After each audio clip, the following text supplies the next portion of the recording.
El misterio del Océano Pacífico.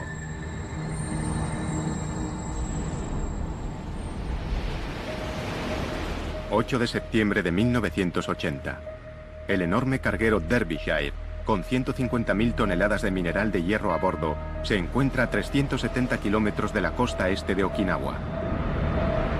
El Derbyshire es un buque gigantesco... ...que mide más de 3 campos de fútbol de eslora... ...el doble del Titanic... ...y tiene solo 4 años. De proa a popa, su diseño es de lo más moderno que existe... Cualquiera se sentiría totalmente a salvo navegando en él. Pero algunos, como el marinero de primera Peter Lambert, no. Cuando venía a casa de permiso hablaba del barco en el que había estado, de la gente que había conocido, los marineros, los amigos que había hecho. Y siempre nos escribía. Pero este viaje no le gustaba. Había algo raro. Mucha gente dijo lo mismo. Aunque a disgusto, Peter se enroló para un viaje más con la idea de ganar dinero suficiente para casarse. Tenía 19 años. Pero su boda nunca se celebraría. El 9 de septiembre, el Derbyshire desaparecería con toda su tripulación.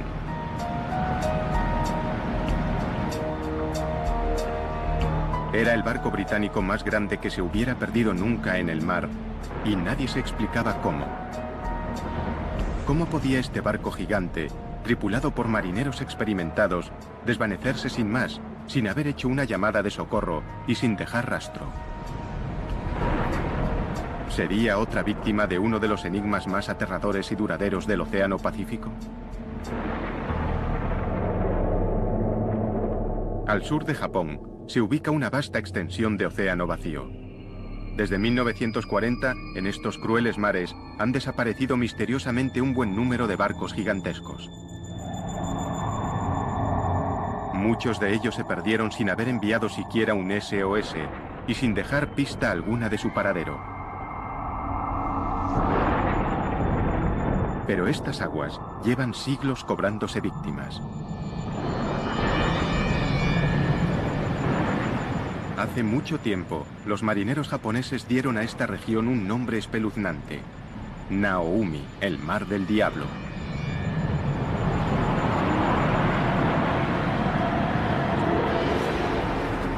Las leyendas japonesas hablaban de fuerzas desconocidas que vencían a los buques más fuertes y de grandes monstruos marinos que arrastraban a sus marineros a la muerte.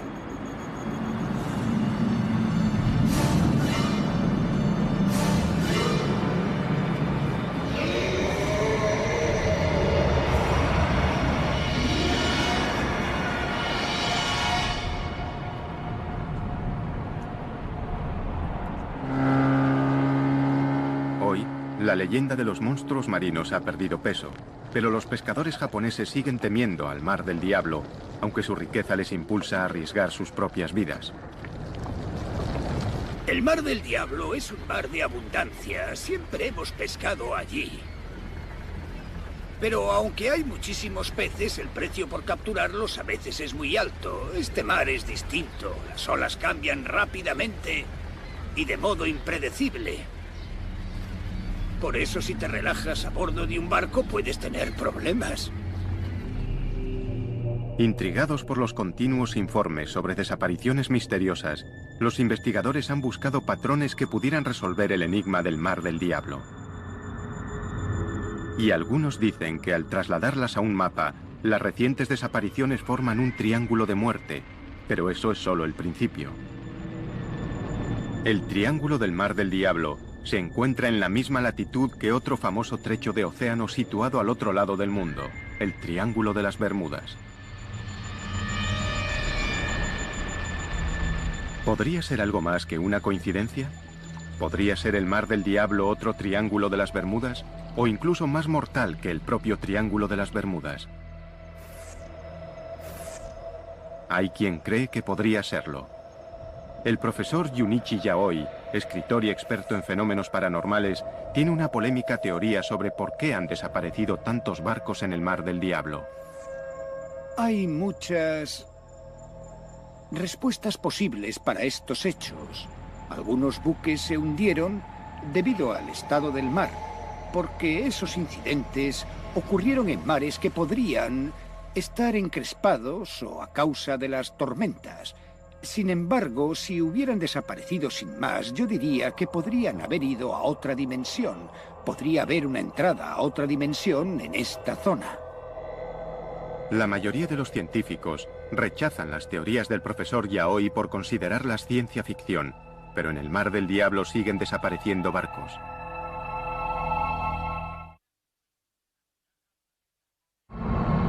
Enero de 2002.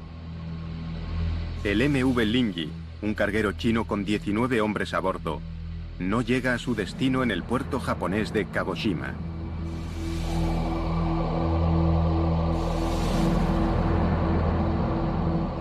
Pasan los meses y las autoridades son incapaces de explicar qué le ha pasado al Linji.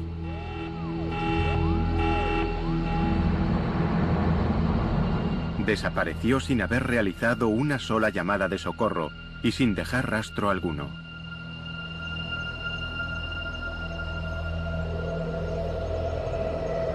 El profesor Yaoi tiene su propia teoría sobre lo que pudo haber ocurrido.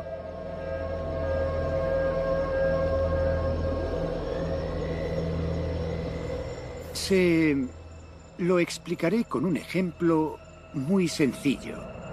Imagínese una onda de radio. Como todos sabemos, los programas de televisión, ya sean dramáticos, documentales o informativos, se hacen en un estudio. Cuando se emiten, se convierten en ondas de radio que nosotros no podemos ver ni tocar. Lo que quiero decir es que quizás la dimensión diferente está aquí, en el lugar en que vivimos, pero nosotros no podemos verla ni tocarla.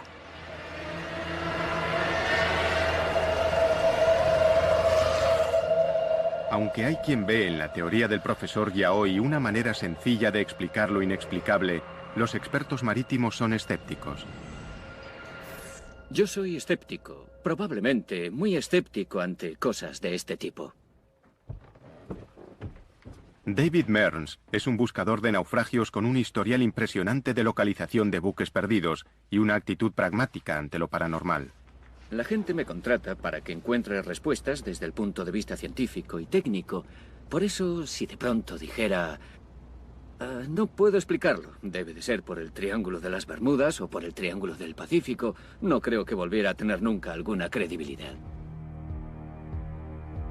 En 1994, David y su equipo acometieron uno de sus mayores retos hasta la fecha: resolver el misterio del buque perdido Derbyshire. Sería una misión muy exigente incluso para un experto como él. Esta vez se enfrentaba a un enemigo formidable, tal vez el más duro de su carrera, al Mar del Diablo.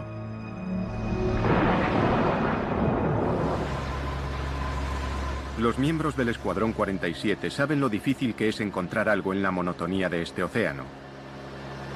Los ojos de la Armada de los Estados Unidos en el cielo se encargan de la guerra antisubmarina, la vigilancia y las operaciones de búsqueda y rescate. No hay ningún lugar de la región al que no podamos ir en un periodo razonable de tiempo. Siempre tenemos un avión preparado para salir en una hora. Siempre está disponible para cualquier tipo de misión de búsqueda y rescate, de actividad de piratería o cualquier otra cosa. La patrulla 47 está en su puesto lo más rápido posible. Los aviadores conocen la región como la palma de su mano, pero ni siquiera ellos pueden explicar lo que han experimentado en este mar. Hay historias, rumores sobre cosas extrañas que les han ocurrido a los aparatos, pero también notamos cosas que a veces no quedan registradas. Por ejemplo, oímos algo que suena raro, volvemos atrás, ponemos la grabación y no está. Hay muchas historias sobre cinturones que se desabrochan y trampillas que se abren y cierran solas en zonas diferentes por las que volamos. En un trabajo tan peligroso y especializado como este, hay que estar prevenido. Los hombres y mujeres que vuelan por estos cielos hostiles saben que no son solo barcos los que desaparecen. Los cielos del Mar del Diablo se han cobrado su cuota de aviones. Y hay una desaparición misteriosa que obsesiona sobre todas las demás a las tripulaciones que sobrevuelan esta zona a diario. 22 de marzo de 1957, 4:48 de la mañana. Un avión de transporte Stratofighter C-97 de las Fuerzas Aéreas de los Estados Unidos despega de la isla Wake hacia el Aeropuerto Internacional de Tokio con 67 militares a bordo.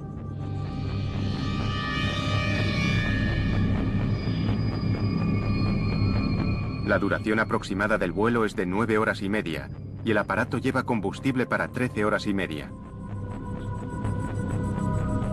Durante 8 horas, el vuelo discurre con normalidad. A las 2:30 de la tarde, el piloto comunica por radio como hora aproximada de llegada a las 5 de la tarde y añade que todos los equipos funcionan con normalidad. La climatología es buena y las condiciones de vuelo casi perfectas. 1 hora y 15 minutos después, el piloto comunica por radio que está a 320 kilómetros de Tokio. Los controladores aéreos esperan la llegada del aparato en un plazo de 2 horas. Pero el C-97 nunca tomó tierra en el aeropuerto.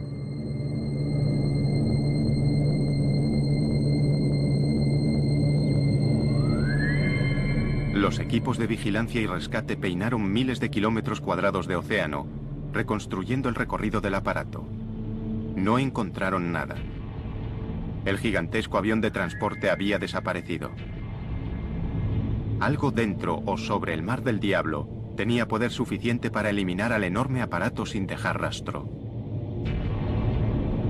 ¿Qué pudo haberle ocurrido a este formidable avión, fabricado para el combate y en condiciones perfectas para el vuelo? A día de hoy, nadie lo sabe.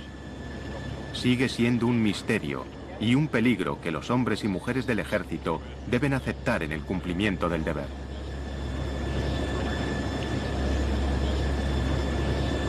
El Mar del Diablo oculta bien sus secretos, pero las expediciones osadas y la investigación innovadora están empezando a producir respuestas sorprendentes a viejas preguntas. Al igual que en el Triángulo de las Bermudas, nada es nunca lo que parece en el Mar del Diablo. El servicio de guardacostas japonés registra más de 2.500 accidentes marítimos cada año en las aguas japonesas.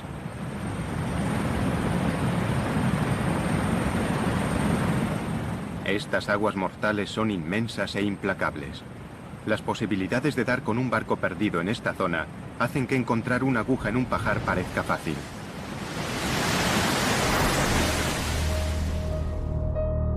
Por eso, 14 años después de que el buque gigante Derbyshire desapareciera sin dejar rastro en el Mar del Diablo, casi todos creían que nunca sería encontrado.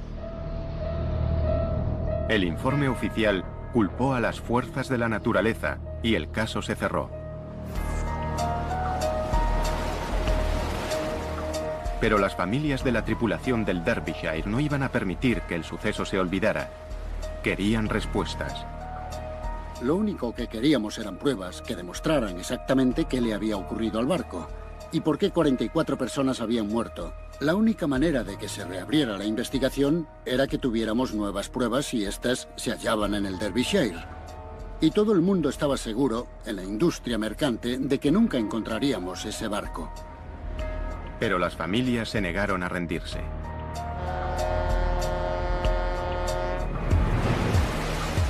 En julio de 1994, una expedición dirigida por David Mears de Oceaneering Technologies ponía rumbo hacia el Mar del Diablo con la esperanza de solucionar el caso. El equipo se apoyaba en una débil pista. En la época del hundimiento del Derbyshire, los aviones de búsqueda y rescate informaron de una mancha de combustible no muy lejos de la última posición conocida del barco. Nadie había utilizado el petróleo como pista inicial para salir a buscar el barco. Había cierta incertidumbre en aquella época sobre lo grande que podía ser el área. ¿Estaría el petróleo directamente sobre el barco o lo habría arrastrado la corriente 15 kilómetros, 100 kilómetros, 150 kilómetros? Nadie lo sabía. Pero mi corazonada era que se trataba de una señal excelente que nos llevaría hasta los restos del Derbyshire. Solo con esta pista, David Mears y su equipo intentarían lograr lo imposible: encontrar el Derbyshire y poner fin al misterio. Una cosa era organizar la búsqueda, pero en este vasto y violento océano, las probabilidades de encontrar el Derbyshire eran mínimas. El lecho del océano está a kilómetros de profundidad, y aunque el Derbyshire estuviera allí abajo, su estado de conservación 14 años después de su desaparición era impredecible. Con casi todo en contra, el equipo de la expedición depositó su fe en un dispositivo moderno, el sonar de barrido lateral. Remolcado por su barco, recorrería el lecho del océano y enviaría imágenes tomadas a 4.000 metros de profundidad. Pero estos barridos del sonar serían también una carrera contrarreloj. Cada día de búsqueda costaría decenas de miles de euros. El equipo de búsqueda solo tenía dinero para 8 días en el mar. El sonar de barrido lateral remolcable descendió al lecho del Mar del Diablo y comenzó a transmitir imágenes extrañas desde el fondo del océano. Para un profano, no eran más que un revoltijo de formas y sombras, pero a David Mearns algo le llamó la atención. Sí, fíjate en esta altura. Al final de aquella línea empezamos a ver algunas cosas que parecían un poco sospechosas. Y cuando pasamos a la siguiente línea, vimos aún más indicios y finalmente en la tercera línea nos encontramos con algo que era un volumen grande, denso, de material duro, pero no podíamos saber si era una roca o restos del buque. Mira eso. ¿Sería el golpe de suerte que estaban esperando? El equipo sabía que el éxito o el fracaso de la expedición estaban en juego. Todo dependía de lo que consiguieran ver en la segunda pasada del sonar. Cuando nos estábamos acercando justo al punto en el que el sonar remolcable empezaba a captar imágenes, lo perdimos. Así, tal cual. Un cable doble de acero, muy resistente, se rompió. Y allá se fue nuestro sonar remolcable de 600.000 euros por la popa del barco y supimos que estaba perdido. El sonar de barrido lateral remolcable, su máxima oportunidad de éxito, yacía a 4.000 metros de profundidad en el fondo del mar. El tiempo se agotaba. Primer asalto para el Mar del Diablo. Antes de que se pudiera intentar una recuperación, una tormenta amenaza en el horizonte y el equipo debe preparar el barco para el inminente impacto. Son conscientes de lo que el clima puede cambiar aquí.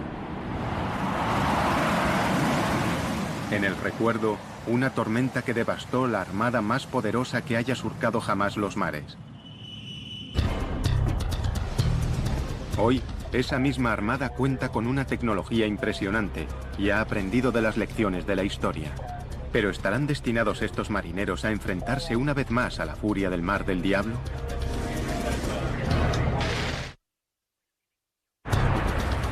Al final de la Segunda Guerra Mundial, la séptima flota de los Estados Unidos estableció su base en Japón y desde entonces ha dominado el Pacífico. La séptima flota navega por aguas japonesas sin miedo, al menos a ningún enemigo humano. Pero estos marineros saben que si bajan la guardia, el Mar del Diablo puede jugársela en un abrir y cerrar de ojos. Muchas veces disfrutas de vientos favorables y de mareas en calma. Mejor imposible. Miras el horizonte, hay una brisa agradable, el sol brilla y te dices que si no estuvieras en la marina te estarías bronceando. Pero unas horas después, sin más, es como si se desencadenaran 1000 demonios. Así que nunca sabes qué va a pasar. Para sobrevivir en el Mar del Diablo, hay que estar preparados para lo que sea. En esta peligrosa región, lo más importante no son los pilotos de los cazas, sino un puñado de meteorólogos que escudriñan el mar y el cielo en busca de alguna señal de problemas. Estos hombres no contemplan el equivocarse. El más mínimo error podría ponerles en la senda del peligro, y sobre sus buques caería el clima más mortífero que pueda generar el planeta. Parece increíble que estos poderosos buques de guerra, construidos para repeler a los peores enemigos, puedan ser tan vulnerables a los embates de la naturaleza. Pero el Mar del Diablo ya ha demostrado lo que puede hacerles. Es una tragedia que aún atormenta a la Armada. Diciembre de 1944. La Segunda Guerra Mundial ruge en el Pacífico. Los escuadrones suicidas de los kamikazes japoneses son el enemigo más temido. Pero el terror que inspiran está a punto de ser superado. El Destacamento 38, un grupo de buques de combate de la Armada de los Estados Unidos, bombardea las posiciones japonesas en Filipinas, preparando el camino para el desembarco de MacArthur en la playa.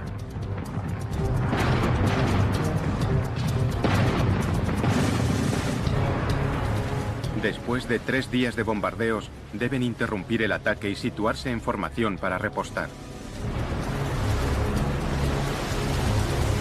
Pero en el horizonte se está formando una fuerza mortal. Una fuerza mucho más destructiva que todo lo que los japoneses pudieran lanzarles. Mientras los barcos intentan repostar en un mar cada vez más difícil, les acecha la furia creciente de un poderoso tifón. Cuando la tormenta se desata, no hay donde esconderse. Los marineros del Destacamento 38 se ven luchando por salvar sus vidas. El mar es descrito como montañoso. Estaba muy encrespado. Los barcos se balanceaban. El viento estaba entre los 50 y 75 nudos con rachas que alcanzaban los 120. El nivel de ruido era terrible. Y por supuesto, los barcos se movían de lado a lado, arriba y abajo. Fue una experiencia aterradora para los hombres de a bordo. Hubo marineros que, aunque se habían enfrentado a la amenaza kamikaze, descubrieron que el tifón era la peor experiencia de sus vidas. Cuando cesó, habían muerto 765 marineros norteamericanos. Fue el peor desastre natural de la Armada de los Estados Unidos en el siglo XX. La poderosa flota, con las cicatrices de la tragedia bien visibles, regresó a puerto. El tifón asesino había pillado al Destacamento 38 por sorpresa. Para evitar que volviera a suceder un desastre parecido, la Armada estableció puestos de información meteorológica por todo el Pacífico. Hoy, el Mando Meteorológico y Oceanográfico de la Armada de los Estados Unidos en Yokosuka, Japón, está en alerta máxima. En el Mar del Diablo se está formando un potente tifón. Esta región mortal es una fábrica de tifones. Sus aguas cálidas pueden generar hasta 30 tormentas asesinas al año. Torbellinos con vientos de 320 kilómetros por hora y olas de hasta 20 metros de altura que se desplazan a 80 kilómetros por hora por el mar, devastándolo todo a su paso. El oleaje asociado con la tormenta ahora mismo es de unos 9 metros. Por eso estamos alejando a los barcos de la zona. Estamos alejando a los barcos de la costa de China y esperamos que se mantengan vientos de 80 nudos con rachas de 105 desplazándose al oeste. Cuando los vientos superan los 170 nudos o 315 kilómetros por hora, un tifón se convierte en un supertifón. Una de las fuerzas más devastadoras de la naturaleza y la peor pesadilla de un meteorólogo marino.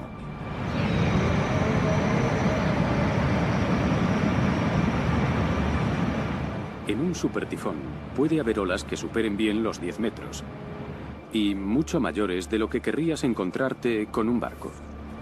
Capaces de hundir barcos, hacerlos encallar, destruir instalaciones portuarias y casas en las islas y devastar absolutamente todo lo que se encuentran. Un viento de 170 nudos derrumbaría muros de hormigón y estructuras permanentes. La labor de un meteorólogo naval consiste en asegurarse de que si un monstruo meteorológico como este agita los mares, no se encuentre nunca con un buque de la Armada de los Estados Unidos. Si están lo suficientemente cerca de tierra, pueden capear el temporal en la seguridad relativa de un puerto, pero los buques que están muy lejos de la costa no tienen otra opción que afrontar la tormenta. Muchos de los barcos perdidos en el Mar del Diablo han desaparecido durante los peores meses de invierno, cuando las tormentas son más frecuentes y mortales. Pero estos son buques gigantes, pensados para resistir las peores condiciones. Un tifón solo no podría hundirlos. Cuando el gigantesco carguero Derbyshire puso rumbo hacia el Mar del Diablo, era septiembre de 1980, la peor época en la estación de los tifones. A las 10:19 de la mañana del 9 de septiembre, el capitán informó de que el Derbyshire estaba luchando contra vientos de 110 km por hora y olas de 10 metros.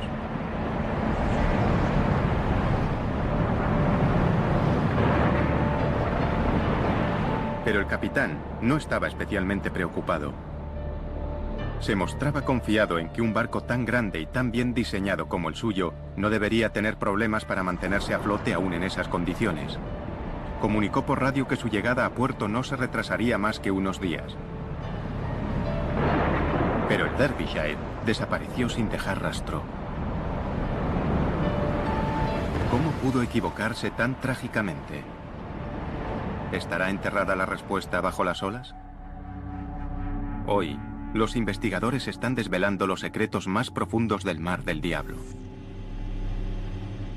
El Instituto Japonés de Ciencia y Tecnología Marina envía regularmente un equipo a estas oscuras profundidades. El sumergible Shinkai 6500 es el orgullo de la flota.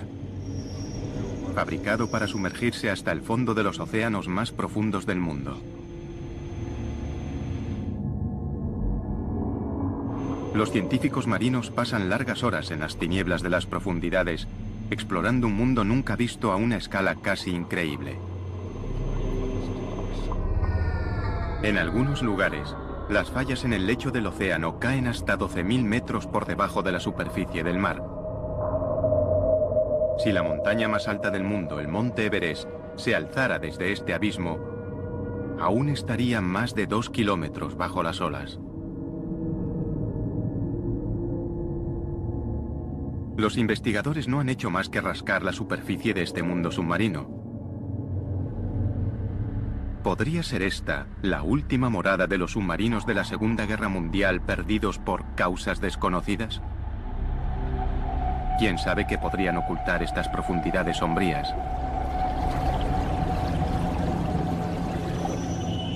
Se ha sugerido incluso la existencia de una fuerza extraterrestre que acecha bajo el Mar del Diablo. El informe de la investigación de un científico ruso fue ampliamente difundido en la prensa paranormal. El 18 de agosto de 1980, el buque soviético Vladimir Boberov regresaba de una misión de rescate en la costa japonesa. El jefe de la expedición, profesor Platenov, declaró que estaba de guardia cuando, de repente, un objeto no identificado salió del mar y rodeó el barco. Según el profesor, era de forma cilíndrica y pasó a toda velocidad emitiendo una luz azul cegadora.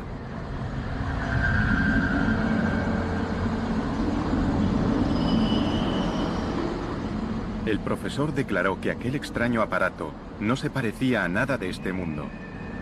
El objeto dio vueltas alrededor del barco durante varios minutos y se volvió a sumergir en el océano tan rápidamente como había aparecido. A lo largo de los años, se habían contado historias similares que habían acrecentado la leyenda del Mar del Diablo. Pero hay otra explicación para los objetos extraños que salen del agua. Los científicos japoneses rechazan la idea de una fuerza extraterrestre submarina. Para ser sincero, casi todos los fenómenos son explicables con los conocimientos de que disponemos, aunque nunca he visto un fenómeno tan extraño. ¿Qué fuerza natural puede enviar objetos hacia una superficie que está a kilómetros de distancia? Una posible respuesta se halla en el abismo occidental del Mar del Diablo, donde el núcleo fundido de la Tierra amenaza con salir a través de la frágil corteza. Sin previo aviso, desde el lecho del océano pueden surgir fuerzas violentas y desaparecer después con igual rapidez, sin dejar ninguna prueba de su furia, excepto tal vez el misterio de un buque desaparecido. En los años 50, el New York Times informó de una desaparición misteriosa que atrajo por primera vez la atención mundial sobre el Mar del Diablo.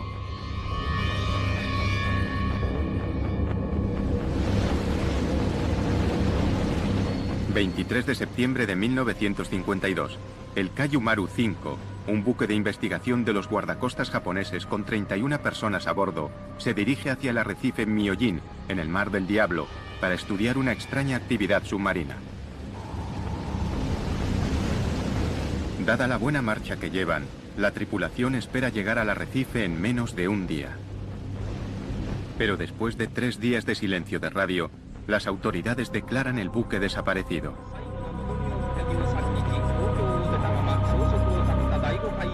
Los buques que se encuentran en la zona acuden a buscar supervivientes. Ningún tripulante del Kaiju Maru aparecería. El misterio crece hasta que, por casualidad, los equipos de búsqueda son testigos de un violento fenómeno natural.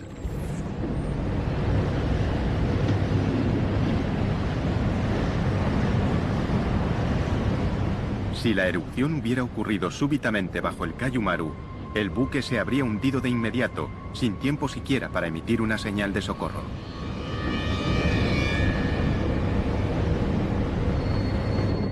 Se encontraron algunos restos de un naufragio, pero ninguno con el nombre del barco, y no hubo supervivientes que contaran lo ocurrido. El destino del Kaiju Maru seguiría siendo un secreto del Mar del Diablo. Los familiares desconsolados se vieron obligados a aceptar que el buque simplemente había desaparecido, y con él sus maridos, hijos y padres. El servicio de guardacostas japonés aconsejó a los buques que evitaran el arrecife Myojin ante el peligro de una erupción submarina. Nacía así una leyenda. Pero las profundidades pueden matar de más de una manera. Cuando un terremoto asola a las ciudades costeras japonesas, sus habitantes corren hacia las colinas. Un terremoto en el lecho marino envía una onda de choque a la superficie. Entonces, se desplaza una masa de agua que se mueve rápidamente a través del océano. Esta fuerza irresistible es el tsunami, la más mortífera de las olas. En océano abierto, los tsunamis pueden alcanzar más de 800 kilómetros por hora. Cualquiera que se encuentre en su camino, en tierra o en un puerto, no tiene ninguna posibilidad. De pequeño, Takeo Suzuki fue uno de los pocos afortunados que sobrevivieron cuando un tsunami aniquiló su aldea. Fue realmente terrible. A las 12 en punto se produjo el terremoto. Unos minutos después llegó el tsunami. La gente intentó huir. Los que murieron no estaban muy lejos de nosotros, pero por desgracia murieron.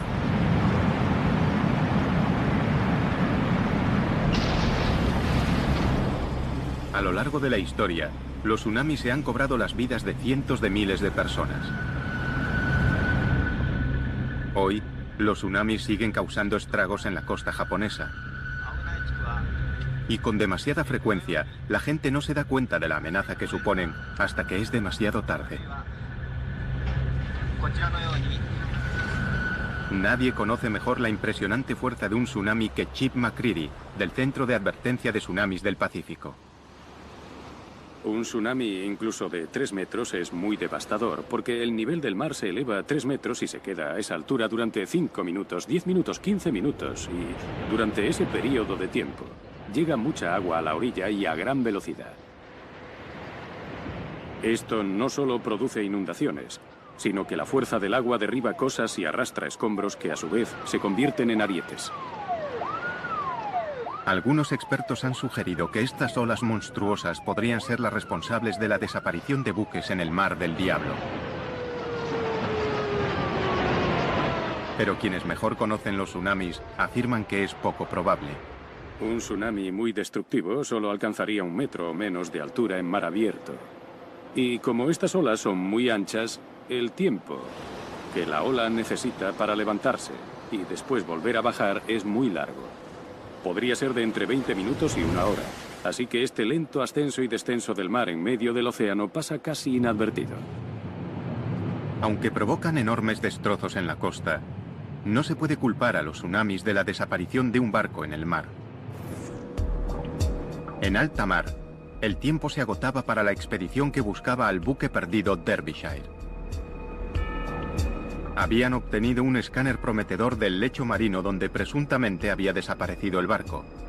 Pero antes de tener una identificación positiva, el sonar de barrido lateral remolcable se había perdido, reclamado por el Mar del Diablo. Ahora la tormenta amainaba y la misión podía continuar. Intentarían recuperar el sonar de barrido lateral e identificar el objetivo. ¿Pero estarían preparados para lo que encontrarían a 4.000 metros de profundidad?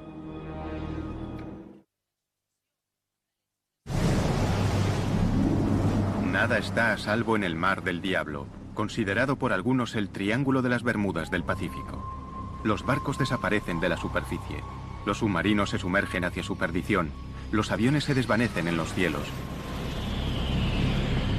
Algunos culpan a fuerzas artificiales, otros a fuerzas naturales. Pero sin duda, se trata de una de las zonas más peligrosas y misteriosas de todos los océanos del planeta. Y una pieza del rompecabezas estaba resultando esquiva hasta la frustración.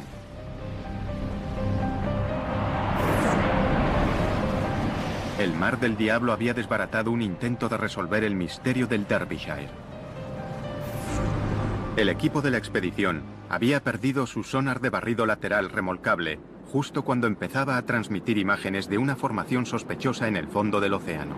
Ahora tendrían que organizar una misión de rescate, intentar recuperar el sonar remolcable e identificar el objetivo que se encontraba en el fondo. El equipo preparó su vehículo manejado a distancia, el ROV. Esta misión le exigiría el máximo. ¿Soportaría el armazón de titanio del ROV las presiones aplastantes que podría encontrar en su descenso? Unos finos cables eran lo único que mantenía unido este sumergible de tecnología punta al buque. Si algo salía mal a 4.000 metros de profundidad, desde la superficie no se podría hacer nada. La tensión era tremenda. Teníamos un elemento del equipo carísimo sumergido en el lecho del océano. Había un naufragio que era el que buscábamos. Pero si no obteníamos una imagen que lo demostrara, nadie nos creería. Y volver, sin haber conseguido nada, era fracasar en todos los frentes. Recuperamos el sonar remolcable. Y recuperar una sonda de 1 tonelada y subirla a cubierta fue algo técnicamente muy difícil de conseguir. Después teníamos que sumergirnos y nos quedaban 6 horas antes de tener que levar anclas y marcharnos del lugar. La ansiedad a bordo crecía a medida que llegaban de las tinieblas oscuras imágenes nunca vistas. El ROV captó un rastro de reluciente mineral de hierro, la carga que el Derbyshire transportaba cuando desapareció.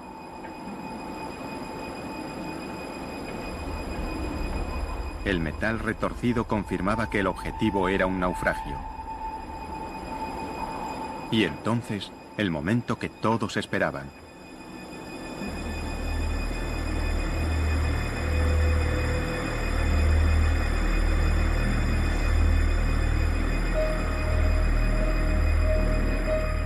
Una prueba, por fin, de que el poderoso barco no había desaparecido sin más, sino que al menos, tras este misterio, había una respuesta. Encontrar los restos de un naufragio es una sensación fantástica. Muchos habían predicho que no lo encontraríamos. Así que el momento en el que empiezas a ver el naufragio, que puedes ver esas imágenes, es una gran sensación.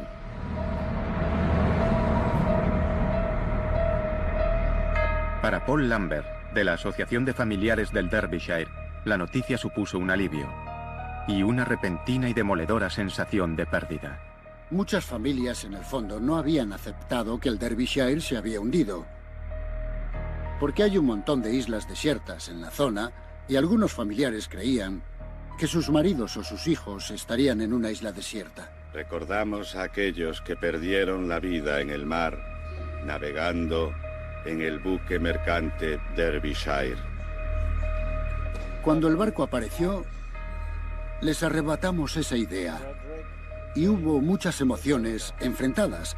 La realidad, de repente, de que tu ser querido no va a volver a casa. Aunque hayan pasado 14 años desde que se hundiera el barco, aún se aferraban a eso. Jeffrey Victor Underhill. Tras 14 dolorosos años, las familias de los desaparecidos tenían las respuestas que habían estado buscando. Raymond William Taylor.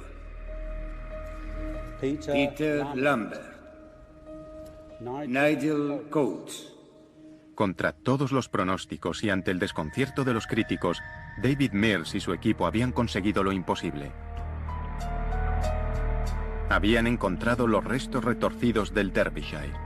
Pero la pregunta seguía ahí. ¿Qué acontecimiento catastrófico podía haberlo enviado al fondo del mar? Los hallazgos de la expedición ayudaron a